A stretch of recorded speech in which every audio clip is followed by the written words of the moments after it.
so Manson's sentence was commuted to life in prison.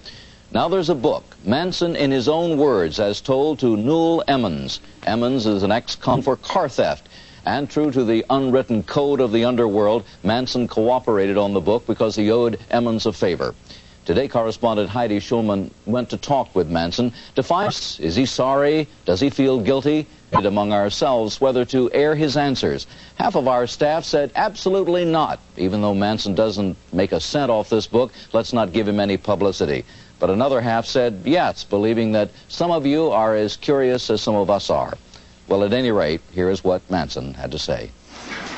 Charles Manson is serving his life sentence for murder in San Quentin prison. That is where we talked with him and with Newell Emmons, author of Charles Manson in his own words. Our conversation lasted an hour and a half, during which Manson was sometimes lucid, sometimes incoherent, and frequently manipulative. From your words, as Mr. Emmons quotes them in this book, it's clear that you were guilty of murder, and yet he says in all his conversations with you, he never heard you express remorse. Have you never felt it? Remorse for what? You people have done everything in the world to me. Doesn't that give me equal right? I can do anything I want to you people at any time I want to, because that's what you've done to me.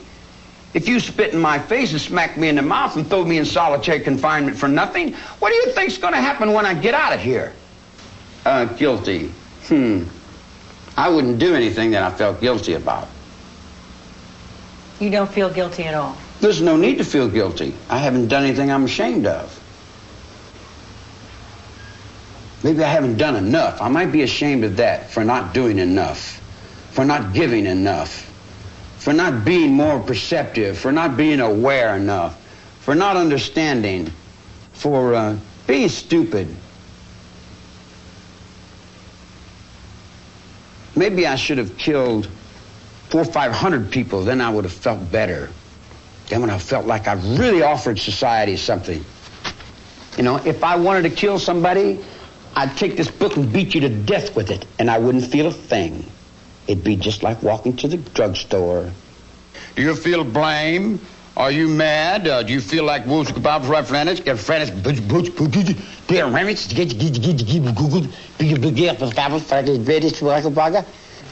Newell Emmons is an ex-convict who first met Manson in prison in the 50s. He claims he wrote the Manson book after 7 years of conversation with Manson to show that he's no leader, no guru, but just a loser. Why should anyone care to read this book? My purpose when I first started was virtually to destroy the myth. I showed that he's not as complex or as the occult leader, or etc., that he's been projected as being. I don't fit in society, and I am incompetent.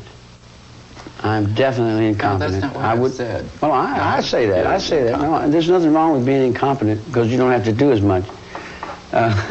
If you're competent, then you got a lot to do. See, but there's another aspect of it too.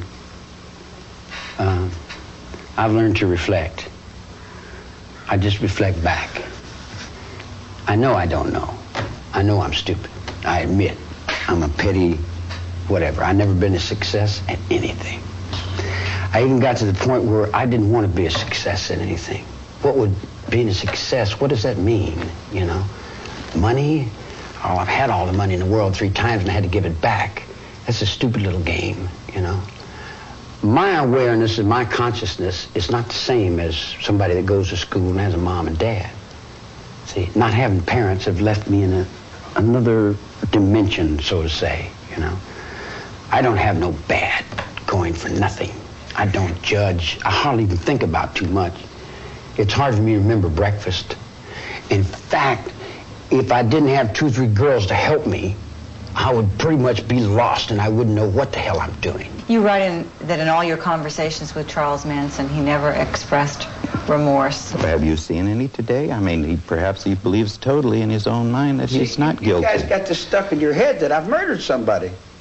You've got it stuck in your brain that I murdered somebody. What do you want to call me a murderer for? I've never killed anyone. I don't need to kill anyone. I think it. I have it here. Who is this man you've been talking to for 7 years? Well, to me, he's a convict that was a failure. I mean, he's the person that is not capable. I mean, and I still lay it to the way the book reads. It wasn't to start cleaning the earth or anything. I mean, there was a drug burn that initiated the first one, and the black guy, the first tone of violence that surfaced anyway. And then the death of Gary Hinman, there again it was dope related, and it just kept feeding from there, and so it had no spiritual aspects at all. It was just a bunch of guys out there, kids out there that was living and doing their own thing, and it used to be party time and play time, and then through drugs and the whole bit, well, it started getting a little bit nasty, a little bit meaner, and first thing you know, there's murders. In my whole life, I've burglarized a grocery store, stole some nickels and dimes, busted open a stamp machine, stole a few automobiles, and cashed a couple checks. I'm a petty car thief. I've been with prostitutes and bums and winos and all my life. This street is my world. I don't pretend to go uptown and be anything fancy. I can, but I find more real in the world that I'm in than I do the tinsel. And the real world is the one I have to deal with every day, you know.